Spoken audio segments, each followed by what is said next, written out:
Hey there, ADHD mamas. You are such a gift to your neurodivergent teen.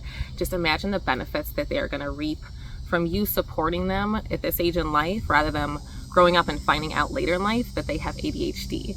You don't need to be perfect. You just need to be there to support them and love them and have some compassion and a mind and attitude to learn and change. I've compiled a list of several concrete things that I've done to help my daughter who has ADHD, and even things that she has done to help me immensely. She actually helped me come up with the ideas that I came up with.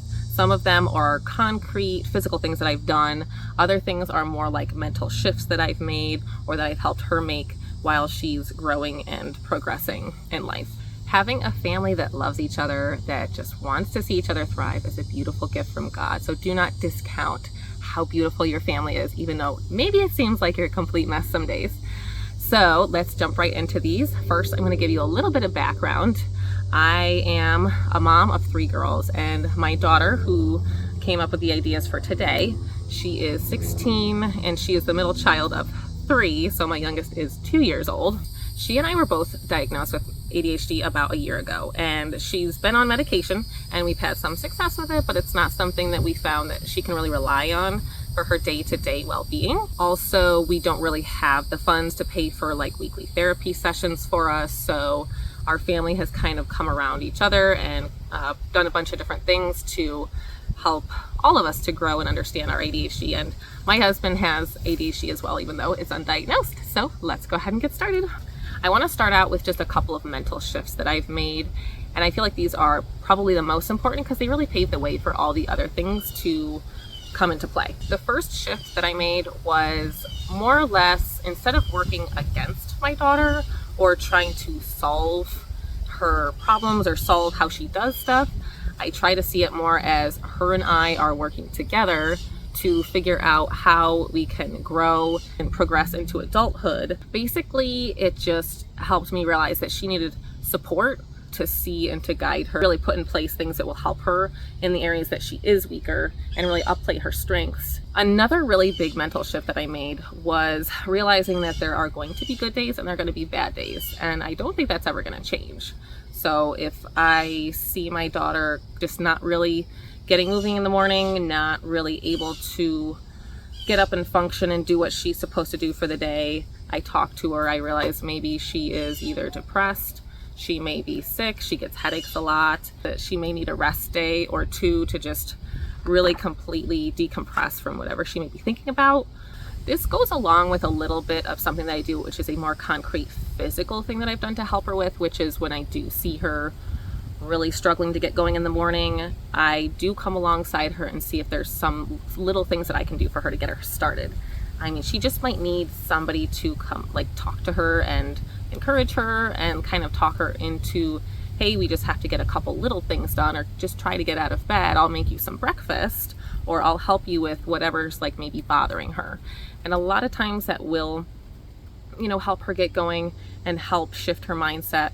But there are also those days when she just needs to rest and recover.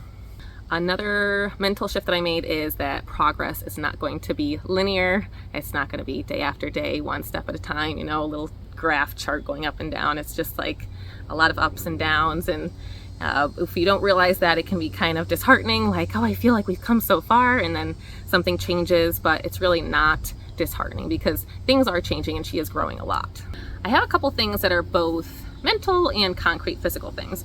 And the first one is, if you don't know a lot about ADHD, to really immerse yourself in it, to understand it, specifically how your child's ADHD looks, because everybody's so very different. One great example of this is sensitivity, not just to the words that people say to us, but we typically have a lot of sensitivity to external forces like light or sound. Our bodies are a lot more sensitive to change. I've noticed hormone fluctuation, they become a major thing because your body is so sensitive. The next mental / concrete physical thing that I've done is to try to word things properly to get her in the right headspace to move forward. An example of this is a lot of mornings I've started almost making like a post-it note of chores or things that she needs to get done, homework, stuff like that.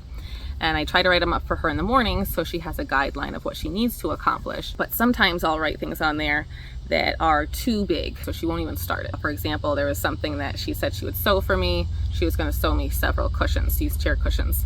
And I had put that on our list to do one day, and she's like, I'm not going to do that.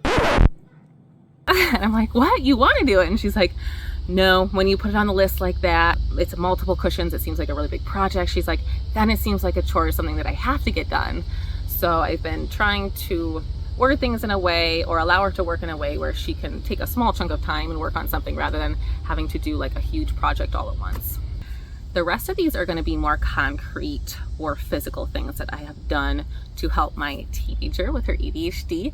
And the first one is giving her time and space to decompress after we get home, especially if we've been gone a long time or doing something really draining, like maybe school or just like shopping a couple of places. It can be really draining. So she appreciates that I give her some space and time to just kind of transition into the next thing. Another really big thing that we did was to take her out of traditional school, and we just did that this year. We just recognized that it wasn't working for her. It was very stressful for her. It was stressful for me because she wasn't thriving at school, and there was just too many distractions and too many people there that were mean. It just made the most sense. And I know that not everybody has that sort of a circumstance or ability to do it, but it has made a huge difference. One of the things that my daughter mentioned that she really enjoys is when she and I can do some body doubling. A lot of times I'm working around the house and she will do some chores alongside me, or she might get out her computer to do homework. And she said it also gives her time and space to be able to talk to me and express things that she's maybe been thinking about, that she might want to talk to me about and go over. Doing that while we body double, or while we're not like face to face staring at each other like we have to talk, really makes it so that it's a lot more comfortable and it's like a non-forced conversation. Speaking of talking, another thing she mentioned that she really enjoys is that I give her space and time to talk about her fixations.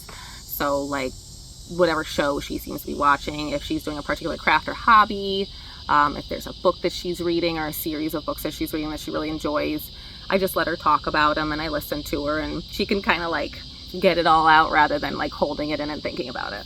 Kind of along with setting up a little list of chores for her to do every day is also kind of helping her set up a routine, like a morning routine. We discussed, what time for her to wake up, how long she needs to then get out of bed, what she needs to do after that before she can get started on chores and homework without having to feel like rushed into just starting to work on those types of things. While this doesn't work every day, it has done a lot to help her kind of have a guideline and be able to tweak it to what works for her. A lot of times I'll also help her with bigger projects.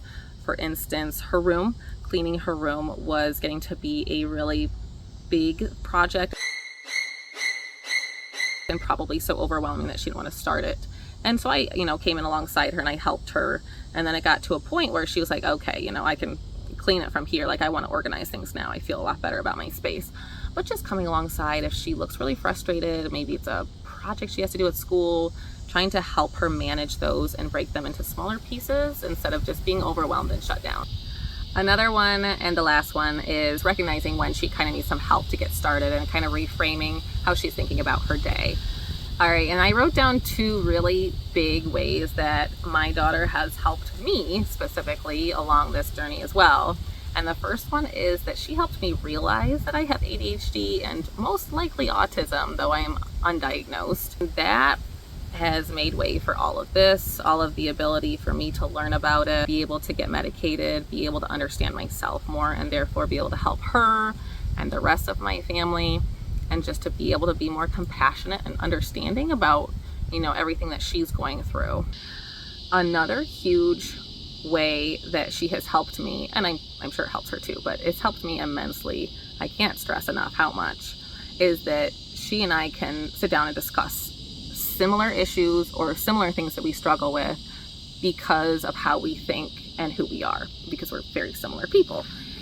An example of that might be if she came to me and told me how she was having conversation with a few of her friends and they were just talking over her or interrupting her and not really listening to her, side of the discussion. discussion, we can both commiserate how unfair that is. We both have been in similar situations that just makes us feel like so much worse than maybe it would like a neurotypical person in that kind of a situation. Another example is how we both are really sensitive to really loud places, or there just being like a lot of people around us and noise, and it gets really overstimulating. Situations where we may have been like a restaurant and it's like, yeah, I really want to leave. I'm literally like having a panic attack right now. Both can kind of support each other in that way and be like, okay, well, let's go. We can go out and take a break and come back. Being able to talk about that situation makes it so that we don't necessarily put ourselves in that situation again if possible, or to be able to kind of think about it more so that we can go take a break before we get completely overstimulated and just kind of recognize what that was.